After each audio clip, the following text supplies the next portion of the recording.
पिछले कई दिनों से भारत में एक विरोध प्रदर्शन लगातार चर्चा में है।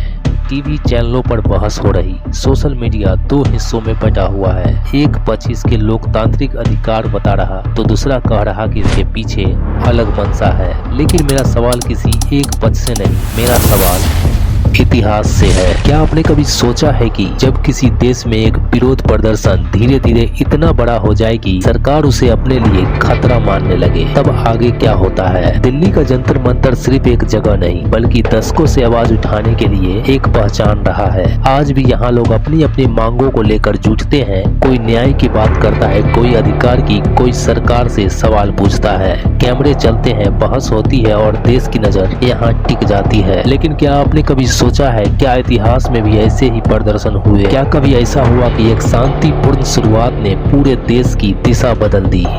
और क्या एक आंदोलन कुछ ही दिनों में दुनिया के इतिहास की सबसे चर्चित घटनाओं में बदल सकता है? अगर मैं आपसे कहूं कि आज से 37 साल पहले भी दुनिया के एक बड़े देश में कुछ ऐसा ही सवाल खड़ा हुआ था, जहां शुरुआत छात्रों के प्रदर्शन से हुई लेकिन अंत टैंकों और सैनिकों के साथ हुआ। आज हम किसी मौजूदा घटना का फैसला नहीं करेंगे, हम सिर्फ इतिहास का एक ऐसे पन्ना खोलेंगे क्योंकि कभी कभी वर्तमान को समझने के लिए अतीत को जानना जरूरी होता है। साल 1989, जगह बीजिंग, चाइना।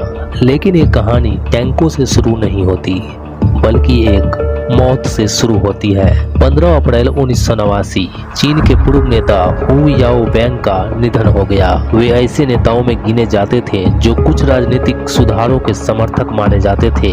उनकी मृत्यु के बाद हजारों छात्रों ने श्रद्धांजलि देने तियानअनमेन स्क्वायर पहुंचे, लेकिन किसी ने नहीं सोचा था कि श्रद्धांजलि का यह जमावड़ा जल्द ही चीन का सबसे बड़े जन आंदोलन में बदल जाएगा। पहले सैकड़ों छात्र आए, फिर हजारों, फिर लाखों लोग। सिर्फ छात्र ही नहीं, शिक्षक, कर्मचारी और आम नागरिक भी। उनकी मांगे थी सरकार ज्यादा जवाबदेह बने, लोगों की अपनी बात कहने की अधिक आजादी मिले। दिन बीतते गए, तियानअनमेन स्क्वायर अब सिर्फ एक चौक नहीं रहा, वह पूरे चीन की नजरों का केंद्र बन चुका था। कुछ छात्रों ने भूख हड़ताल शुरू कर दी। दुनिया भर के पत्रकार बीजिंग पहुंचने लगे। हर दिन नई तस्वीरें और नई खबरें सामने आ रही थी। लेकिन बीजिंग की सत्ता के गलियारों में एक अलग ही चर्चा चल रही थी। सवाल यह था, क्या प्रदर्शनकारियों से बातचीत की जाए या इस आंदोलन को हर हाल में खत्म किया जाए? 20 मई 1989 बीजिंग में मार्शल लॉ लागू कर दिया गया, लेकिन इसके बावजूद हजारों प्रदर्शनकारी तियानअनमेन स्क्वायर छोड़कर नहीं गए। कई नागरिकों ने भी सड़कों पर उतरकर सेना के वाहनों को रास्ता रोकने की कोशिश की।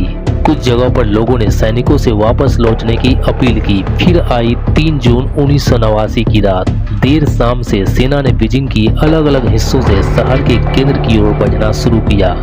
कई स्थानों पर प्रदर्शनकारी और स्थानीय लोगों ने बैरिकेड लगाए और आगे बढ़ने से रोकने की कोशिश की।